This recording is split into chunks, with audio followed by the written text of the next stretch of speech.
Shalom Bapak Ibu Saudara sekalian, apa kabar? Para pemirsa dari E-Wisdom dalam acara Aruna Wisdom Channel yang Tuhan berkati berlimpah-limpah. Saya percaya Bapak Ibu tidak dalam kondisi yang payah, yang suntuk, tapi Anda bersukacita karena firman Tuhan datang sama hidup kita.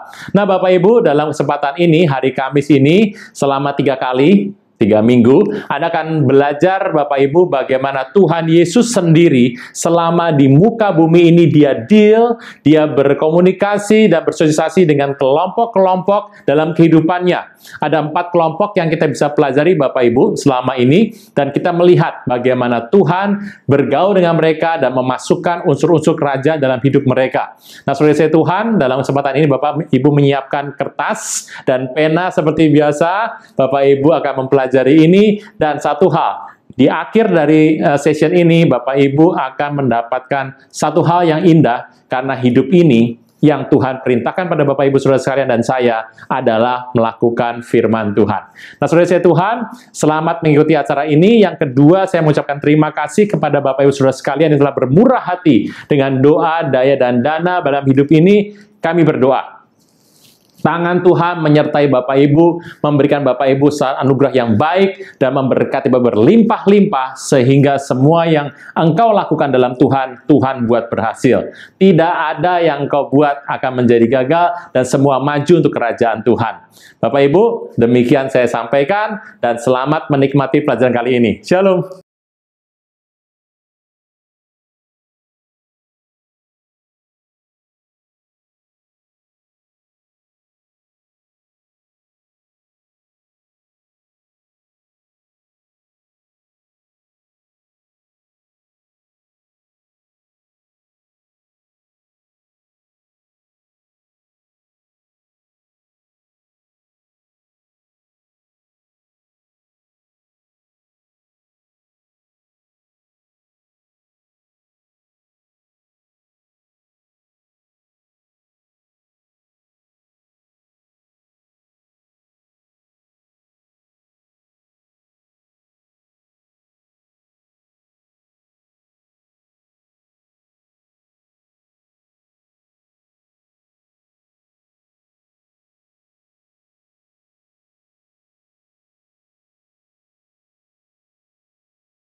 Shalom Bapak Ibu Saudara sekalian, senang sekali berjumpa dengan saudara. Apa kabar? Hari ini saya akan membawakan pengajaran terkait dengan satu situasi di mana Tuhan waktu itu masih hidup di muka bumi, yaitu terkait dengan kitab Lukas. Nah, saudara saya Tuhan, kita akan melihat bahwa pada saat Tuhan ada di muka bumi, itu sangat dipengaruhi oleh orang-orang yang ada di sekeliling Tuhan Yesus. Nah, saya berdoa supaya Bapak bisa melihat ini, dan nanti kita akan kaitkan belakangannya dengan sesuatu. Bapak Ibu, sebelum kita akan berdoa terlebih dahulu.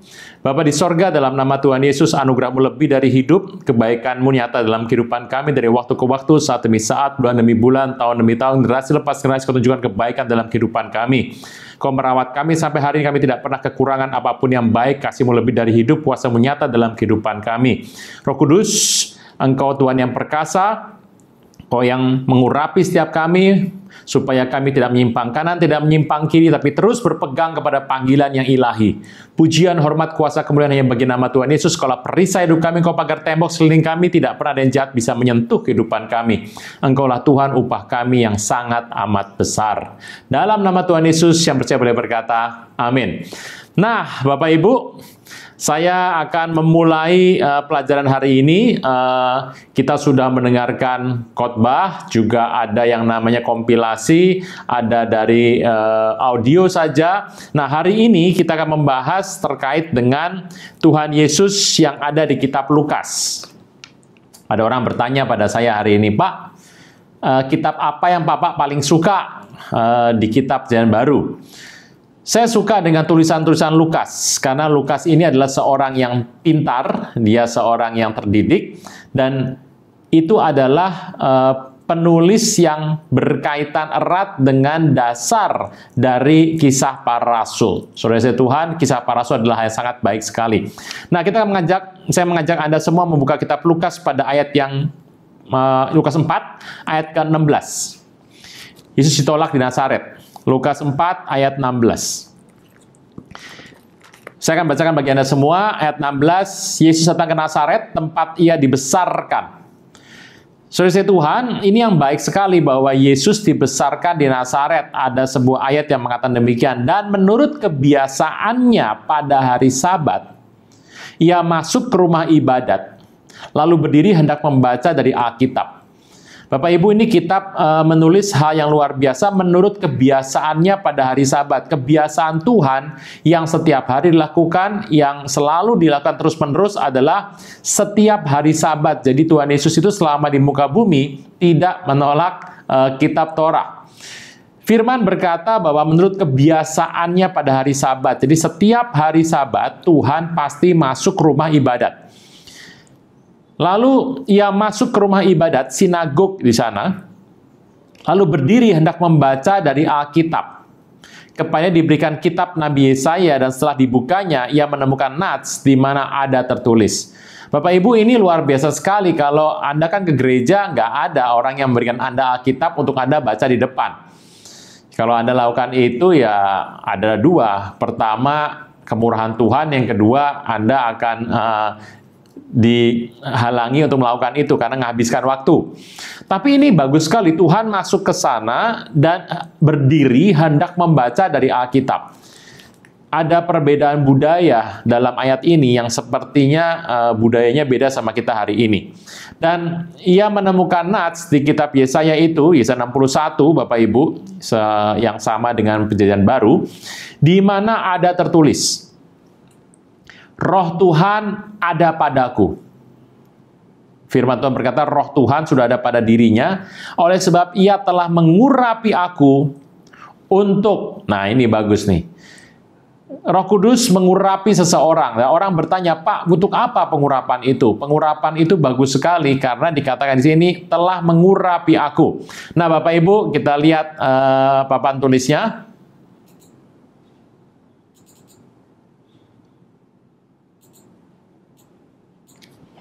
Oke. Ini bagus sekali, Bapak Ibu. 1. Ia telah mengurapi aku. Diurapi itu tujuannya apa, Bapak Ibu? Banyak orang bertanya-tanya, pengurapan tujuannya apa? Apakah itu dipakai untuk membuat karunia, untuk melakukan kehendak Tuhan, atau untuk menguntungkan diri sendiri? Ada banyak alasan kenapa seorang diurapi. Di ayat ini Tuhan berkata, sebab ia telah mengurapi aku untuk 1, menyampaikan kabar baik. Nah, kabar baik kepada orang miskin. Bapak Ibu, orang miskin harusnya dapat uang dong. Yang normal kan begitu ya.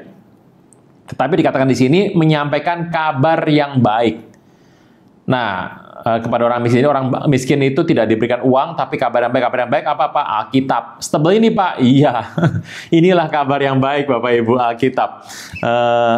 Diberikan kabar yang baik kepada orang yang miskin.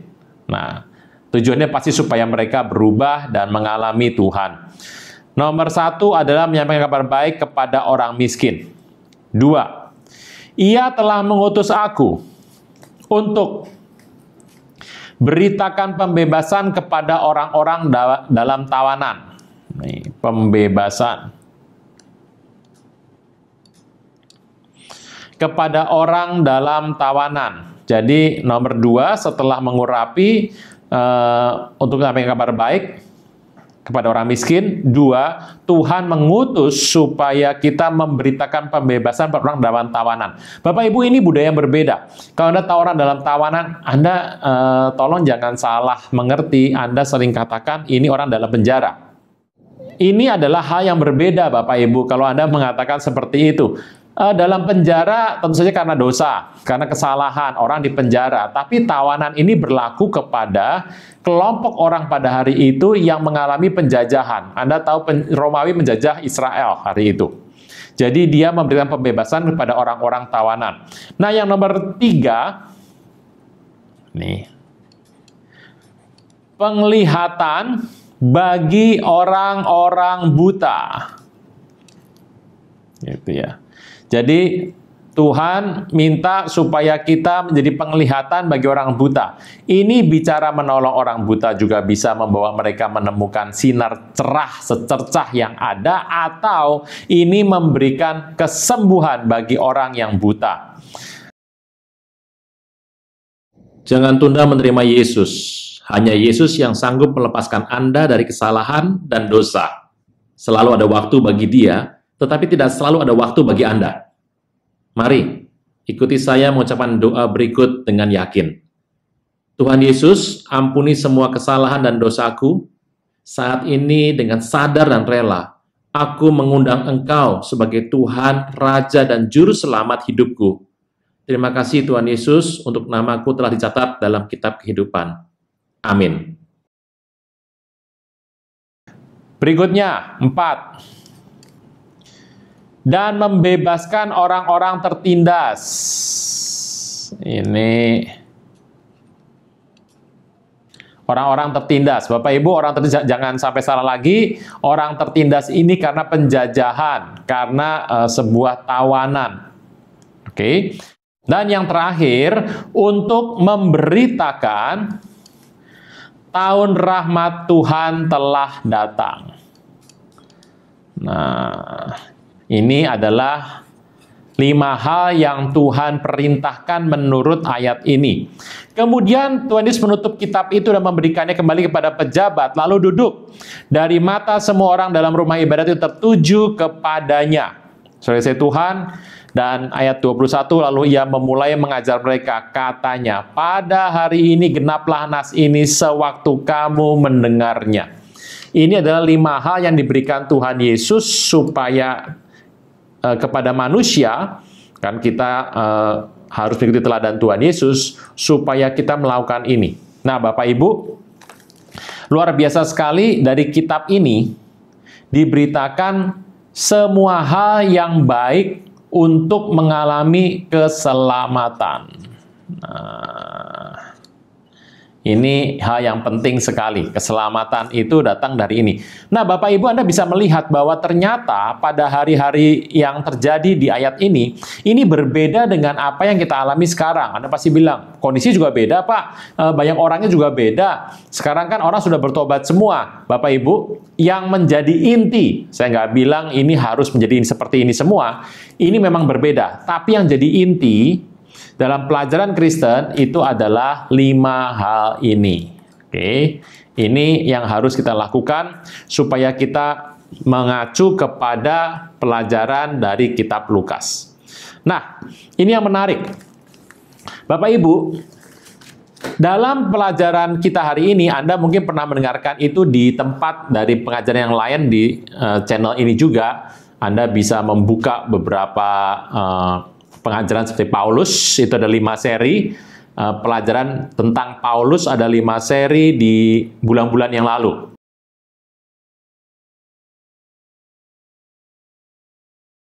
Ataupun Anda mempelajari tentang apakah Tuhan melayani 3,5 tahun?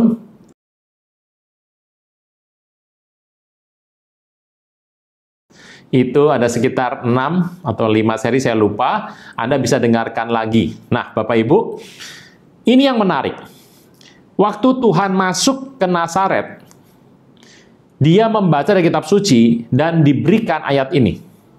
Nah, ayat inilah yang notabene itu diacu oleh orang-orang Farisi dan orang Saduki, imam-imam kepala hari itu, bahwa Tuhan itu membawa new paradigm, new konsep, sebuah pengajaran yang baru, konsep yang baru yang berbeda total dari kitab Torah. Jadi 5 hal ini dianggap berbeda dengan Torah. Nah, yang mereka pelajari ya. Nah, Bapak Ibu, bagaimana cerita bisa seperti itu? Oke. Kalau kita melihat waktu Tuhan Yesus ada di muka bumi ini satu gambaran pada hari itu kita mengenal para rabi-rabi yang ada di Israel. Hari itu kita tahu ada seorang rabi yang luar biasa. Rabi itu muridnya sekitar ratusan. Tapi kalau ada rabi yang muridnya ribuan, dia kepala sekolah di sinagog atau sekolah Alkitab lah hari itu, dan pendapatnya itu diakui oleh satu bangsa. Dia dianggap sebagai orang yang sangat berhikmat. Bapak Ibu, rabi nggak masuk mall ya. Rabi itu tiap hari yang dia hanya mendalami kitab suci untuk mengerti lebih dalam artinya. Nah, rabi itu akan disebut lagi bukan rabi tapi raban. Contohnya siapa? Gamaliel, gurunya Paulus. Gamaliel itu disebut sebagai Raban Gamaliel. Jadi pengikutnya banyak, ribuan, satu bangsa, dan sangat dihormati sekali karena pemahamannya tentang kitab suci. Dan ucapannya cenderung netral, tidak terlalu membela, dia cuma berkata apa yang benar. Nah, itu namanya Raban. Nah, dari sisi kerabanan ini, yang jumlahnya tidak terlalu banyak, nah, masalahnya Tuhan Yesus tidak ada di sana, gitu ya. Tuhan tidak termasuk hari itu dianggap orang Israel sebagai Raban. Nah, yang kedua, di mana Tuhan ada? Yang nomor dua adalah rabi. Rabi ini adalah orang-orang Farisi kebanyakan, dia belajar Alkitab tiap hari. Nah, orang Farisi ini punya murid antara ratusan, 200, 100, itu adalah murid-murid orang Farisi. Ada yang 50. Nah, orang Farisi ini seorang pembelajar. Orang Farisi sebetulnya ada yang sudah lulus tua, ada yang masih muda belajar. Nah, saudara Tuhan, dari orang-orang ini yang ada di Israel hari itu, Tuhan Yesus tidak di sana. Jadi dia bukan Raban, dia juga bukan rabi yang nasional di sana. Rabi memang bertugas mengajar. Nah, siapakah Tuhan Yesus? Tuhan Yesus itu dikenal hari itu sebagai rabi kampung. Rabi yang keluar masuk kampung dan cenderung muridnya tidak banyak, hanya sekitar di bawah 20. Makanya kenapa 12 muridnya Tuhan Yesus, karena di bawah 20. Nah, saudara saya Tuhan Yesus ini disebut sebagai rabi kampung. Jadi keluar masuk kampung untuk bercerita, mengajarkan tentang teologi ini. Nah, saudara saya Tuhan, yang menarik adalah kenapa orang Farisi yang notabene pangkatnya lebih tinggi dari rabi, kok bisa iri sama Tuhan Yesus yang ingin membunuh Tuhan Yesus? Nah, masalahnya adalah kalau kita membaca di Alkitab, Tuhan itu memang rabi kampung. Tetapi apabila dia berkhotbah atau mengajar di depan orang-orang, jumlah yang mengikuti dia pernah membagi makan kepada 5.000 laki-laki. Bapak Ibu tahu sendiri bahwa orang Yahudi itu menikah dan anak-anaknya itu banyak. Jarang yang punya anak satu, Bapak Ibu. Anak itu pasti biasanya lebih dari 1, 2, 3, bahkan bisa belasan. Anda bisa bayangkan kalau 5.000 laki-laki makan, dan anggaplah 4.000 yang menikah ya, 9.000. Dan di situ ada anak-anaknya itu bisa 25-30.000. Bapak Ibu bisa bayangkan seorang rabi kampung yang katanya muridnya nggak sampai 20 bisa ngasih makan 30.000 orang. Jadi setiap kali dia kemana-mana, dia pergi ke Galilea, dia pergi ke Danau Tiberias, dia pergi ke kota, itu pengikutnya banyak sekali. Nah, itulah salah satu hal yang membuat orang Farisi menjadi iri kepada Tuhan Yesus. Pertama, karena memang kesembuhannya nyata. Dan yang menarik adalah, walau dalam kesembuhan yang terjadi yang dia buat, itu banyak sekali terjadi dibuat atas namanya sendiri. Nah, saudara saya Tuhan, inilah yang membuat iri hati itu kemudian banyak pertanyaan-pertanyaan. Anda bisa melihat orang Farisi sering bertanya pada Tuhan Yesus, dan jawaban Tuhan Yesus pasti menohok hatinya. Saudara saya Tuhan, dari sini kita bisa melihat orang-orang ini menjadi iri hati dan terluka karena itu. Nah, salah satu konsep yang diperkenalkan kepada kita hari ini bahwa Tuhan Yesus itu dianggap ya, membawa Torah yang baru, new konsep mengenai Torah, pengajaran yang berbeda dari Torah, dan itu seperti tidak tercantum dalam Torah. Jadi Tuhan Yesus dianggap tidak lagi mengikuti Torah. Nah, itulah yang membuat Tuhan Yesus disingkirkan, dihina, dimusuhi, bahkan dibunuh. Nah, itulah adalah pelayanan Tuhan Yesus selama di muka bumi ini. Nah, saudara saya Tuhan, tetapi selama Tuhan di muka bumi ini, Tuhan juga membuat komunitas. Firman Tuhan berkata, murid tidak lebih dari gurunya. Jadi kalau Tuhan sudah mengalami semua, ya yang paling jauh kita bisa buat adalah kita menjadi sama seperti Tuhan Yesus. Itu yang paling jauh kita bisa buat. Tetapi yang dikatakan oleh Tuhan Yesus hari itu, dalam masa-masa kehidupan Tuhan Yesus, Tuhan juga berkomunikasi. Tuhan juga bersosialisasi dengan orang-orang di sana. Nah, intinya adalah waktu dia berkomunikasi, bersosialisasi orang di sana, ada beberapa kelompok orang yang sangat dekat dengan Tuhan Yesus. Apa saja itu, Pak? Nah, Bapak Ibu, kelompok ini tidak lagi memang jumlahnya banyak, Bapak Ibu. Kelompok itu banyak sekali. Saya hanya menyoroti kelompok yang penting saja, Bapak Ibu, supaya Anda bisa belajar. Nah, Bapak Ibu, yuk kita lihat whiteboard-nya.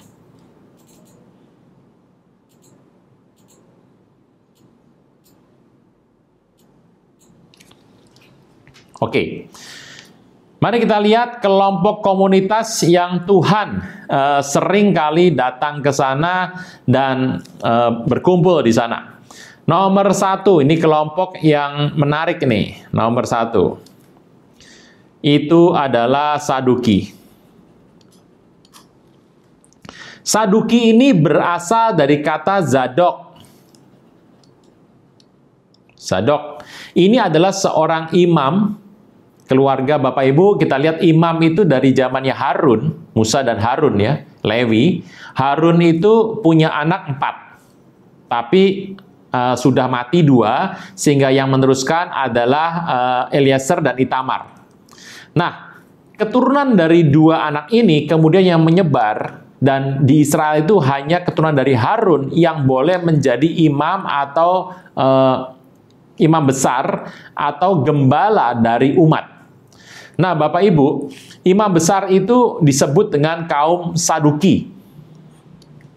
Anda mengenalnya dengan kaum Sadok. Sadok ini adalah salah satu imam besar yang ada pada zaman terakhir PL yang ada pada hari itu. Nah, saudara saya Tuhan, kalau dilihat jumlahnya banyak nggak? Tergantung Anda lihat dari mana. Kalau Anda melihat dari jumlahnya Zadok, ya imam besar hari itu banyak. Imam besar tidak hanya 1, ada beberapa begitu ya imam besar. Tetapi kalau lihat dari jumlah dengan dibandingkan orang Israel, diperbandingkan ya jumlahnya sedikit, Bapak Ibu. Nah, Zadok ini adalah salah satu komunitas yang sangat dekat dengan Tuhan Yesus dan memiliki hubungan khusus dengan Tuhan Yesus. Ini adalah di Imamah Torah. Anda bisa melihat itu di Imamah Taurat ya. Anda bisa melihat Zadok ini. Nah, jumlahnya sedikit, tapi powerful gitu ya. Dan mereka ini karena jumlah sedikit, mereka tinggal dekat dengan pemerintahan. Kita tahu Israel hari itu sedang dijajah oleh Romawi, dan Romawi menggunakan orang-orang Zadok ini sebagai perwakilan, tanda kutip, perwakilan untuk menjalankan urusan Romawi. Oleh sebab itu, selama ada di situ, mereka powerful, sedikit, dan ada di government, mereka duduk di situ, dan mereka sangat pro-Romawi. Nah, itulah imam-imam yang berurusan dengan Tuhan Yesus. Contohnya siapa, Pak? Ini contohnya.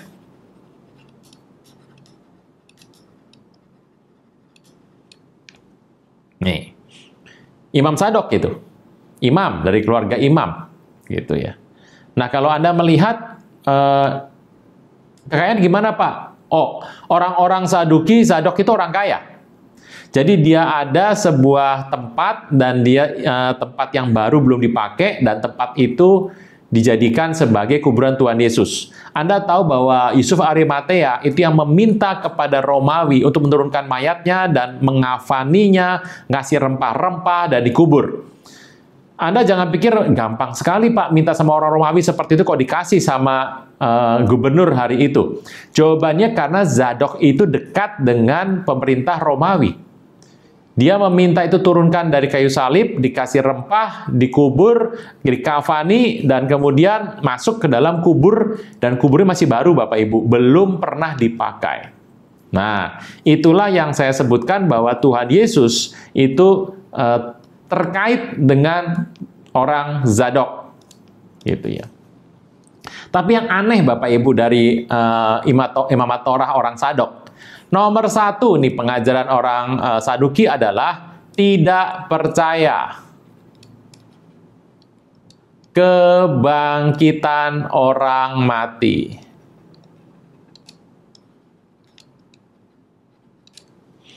Aneh ya Bapak Ibu ya. Padahal kalau kita melihat itu di orang mati bangkit itu ya biasa, kita baca di Torah kok. Orang mati bangkit. Ya, kita tahu ada orang yang seperti Henok. Dia diangkat hidup-hidup. Seperti Elia, gitu ya. Jadi, mereka tidak percaya bahwa Tuhan itu hebat, Tuhan luar biasa sekali. Tapi tidak percaya bahwa Tuhan bisa bangkitin orang mati. Saya tahu mereka juga membaca kitab Torah yang sama dengan kita. Waktu ada di Yeskiel, ada orang mati bangkit gitu ya. Kemudian ada orang kena kepada tulang Elisa bangkit. Nah, itu mungkin didasari oleh pertimbangan ini. Nih kalau PL, Bapak Ibu, ini kan panjang ya. Ini kan PL. Lalu ada masa itu sepi sunyi sebanyak 300 tahun kira-kira di sini. Nah, imam-imam yang di sini dari zaman Harun terus ke sini akan berhenti di sini, dan selama ini Tuhan tidak bicara kepada umat yang ada. Alasannya apa? Tidak tahu. Mereka tidak, ini kan dibuang, terakhir dibuang ke bangsa-bangsa, dan sejak dibuang itu Tuhan tidak lagi berfirman secara jelas yang dicatat oleh nabi-nabi di sini. Itu lama sekali, Bapak Ibu. Nah, dalam masa itu mereka meyakini bahwa kebangkitan orang mati ini sudah tidak terjadi lagi.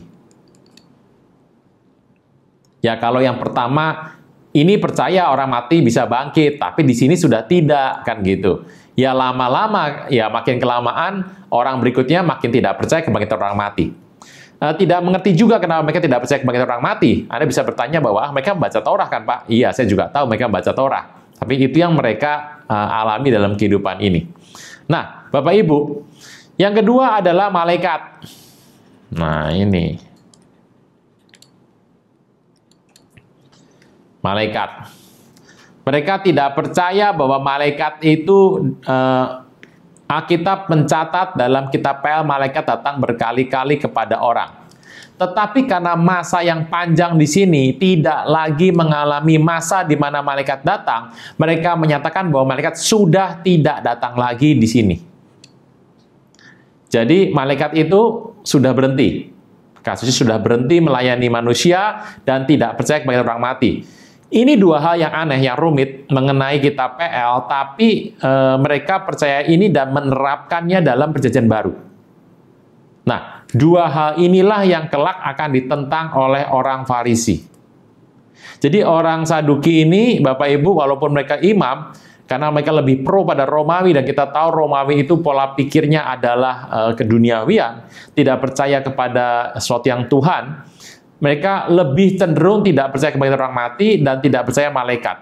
Nah, Anda tahu beda antara PL kita dengan kitab-kitab yang lain, antara PB kita dan kitab yang lain. Alkitab percaya dua hal ini. Dari mana mereka tidak bisa percaya ini? Nah, tidak tahu. Mungkin karena pengaruh Romawi masuk dalam hidup mereka, sehingga mereka tidak lagi percaya ini, atau karena mereka ingin supaya jangan sampai kekuasaan mereka dierosi, dikurangi dengan orang Romawi. Nah, Bapak Ibu, ini siapa yang seperti itu? Yusuf Arimatea, gitu ya. Anda bisa melihat kalau contohnya adalah Bapak Ibu seorang Nikodemus. Nah, Nikodemus adalah seorang pejabat tinggi dari imam-imam agama yang percaya kepada Tuhan Yesus walaupun dia nggak berani terang-terangan. Karena dia takut disingkirkan, tapi dia betul-betul memegang teguh ucapan Tuhan Yesus. Dan dia bertanya sama Tuhan Yesus, kalau orang mati kemana? Gitu ya. Dan Tuhan berkata, kamu ini sudah jadi pejabat imam lama, nggak ngerti begini.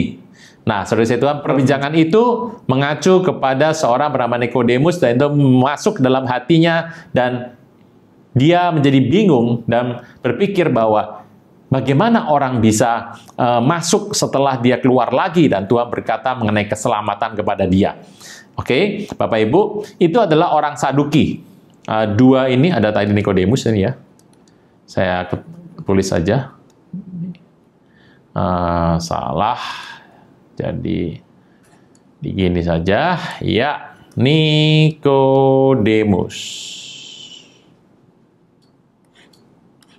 Ada dua orang.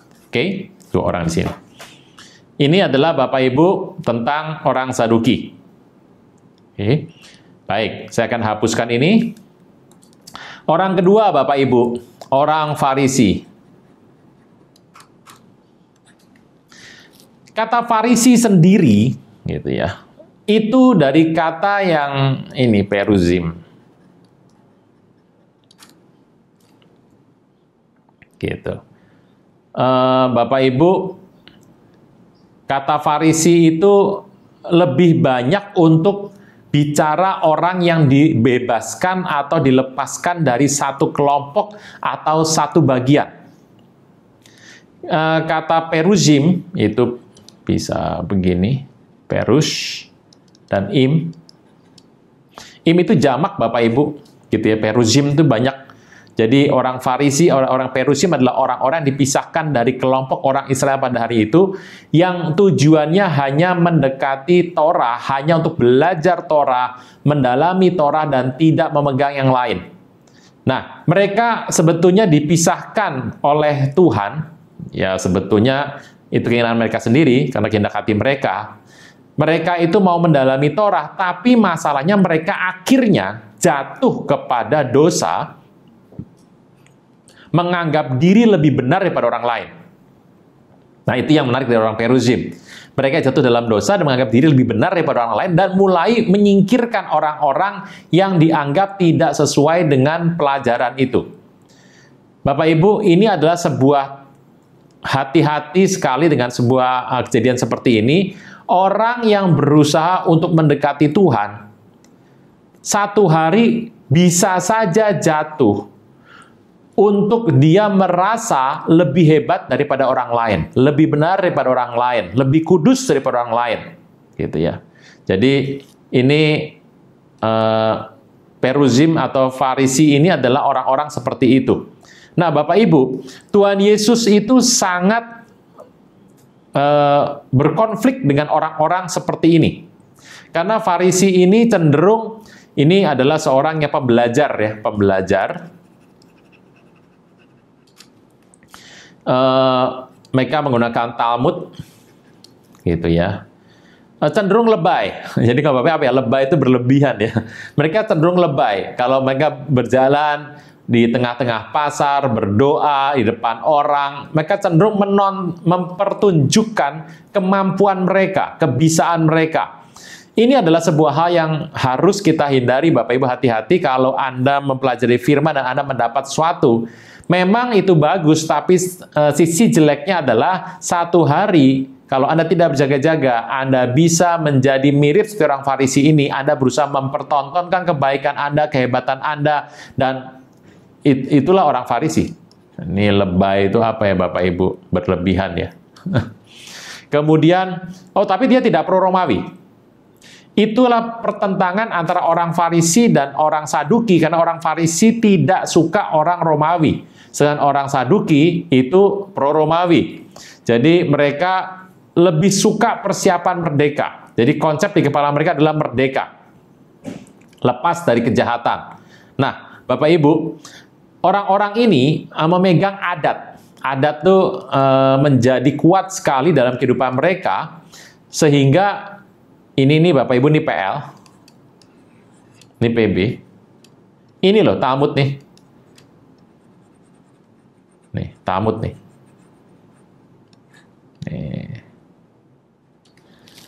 sisi yang berpotongan ini. Bapak Ibu, sebuah contoh yang dibuat oleh Paulus. Siapa contoh orang Farisi? Paulus. Gitu. Contohnya orang Paulus itu orang Farisi. Matius mungkin juga, Matius bisa jadi orang Farisi, tapi Matius adalah seorang pejabat ya. Matius itu pejabat. Tapi itu golongannya Farisi. Itu ada tertulis mengenai Sabat. Nah, Bapak Ibu, dari Torah yang namanya Sabat,